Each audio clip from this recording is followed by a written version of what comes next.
Oke, Malam Pencabut Nyawa ini menceritakan tentang seorang tokoh yang bernama Rispati yang mengalami eh, trauma atas atas kematian orang tua yang dialami, sehingga kemudian dia mengalami insomnia. Setiap malamnya dia nggak bisa tidur, hingga di satu titik tertentu masalah kurang tidurnya itu justru membawanya ke sebuah titik di mana di sebuah mimpi dia melihat ada orang yang terbunuh gitu.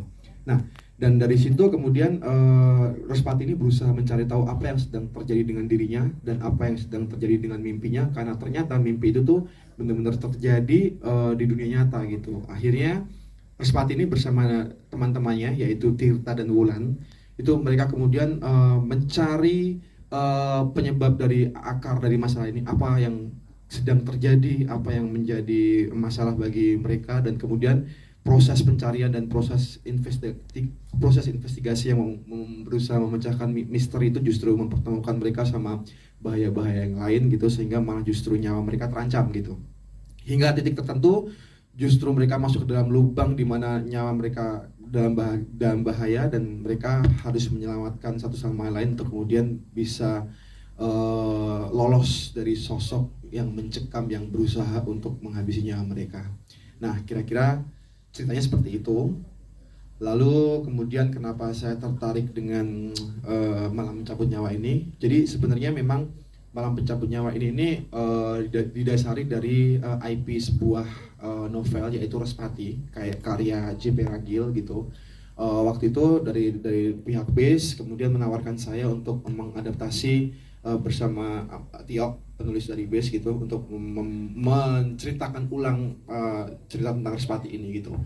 Dan saat saya sedang membaca novelnya, saya langsung mengiyakan karena ini ada tema yang sangat fresh banget kalau kita bicara soal khasanah film horor di Indonesia gitu. Itu menjadi sesuatu yang sangat beda sekali. Jadi saya langsung mengiyakan gitu, karena memang dari bahan yang sudah ada tuh kita benar-benar punya ruang yang bisa kita explore selebar-lebarnya gitu waktu itu. Jadi proses development saya sama dia yang memakan waktu kira-kira 5 bulan ya, 5 bulan ya, 6 bulan lebih lah gitu.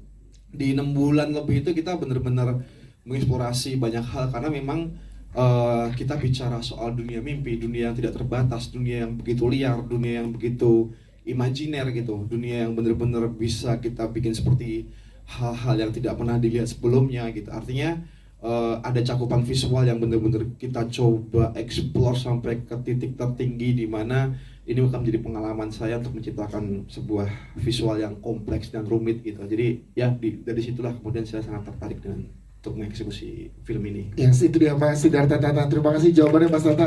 Namun kita satu pertanyaan lagi sebelum ke Mas Aura. Berkolaborasi dengan jajaran cast yang sangat luar biasa yang ada di sini. Gimana Mas Tata? Kalau tadi kan diceritakan gimana tulisannya dan ketertarikannya, dan pada saat prosesnya kolaborasi dengan jajaran cast yang ada di sini, boleh diceritakan Mas Tata? Ya, yang ada di sebelah-sebelah saya ini memang kawan-kawan yang sangat bandel gitu, tapi menyenangkan untuk sebagai teman berproses.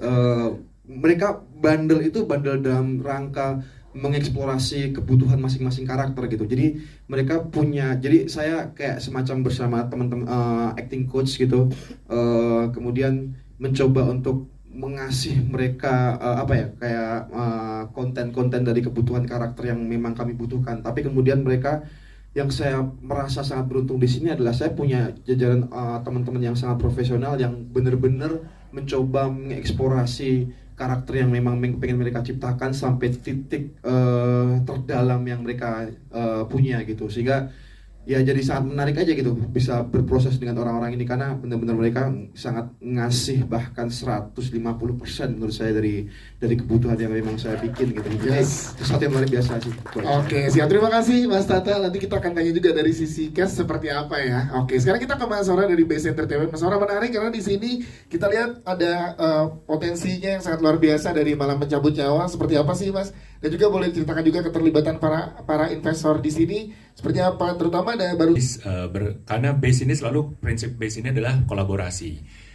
Dan kali ini kita punya kesempatan untuk berkolaborasi dengan beberapa partner, salah satunya adalah Berenson INA, sebuah perusahaan dari Korea yang memang menjadi produser dari Parasite the movie ya, yang kita tahulah seberapa successful the movie was.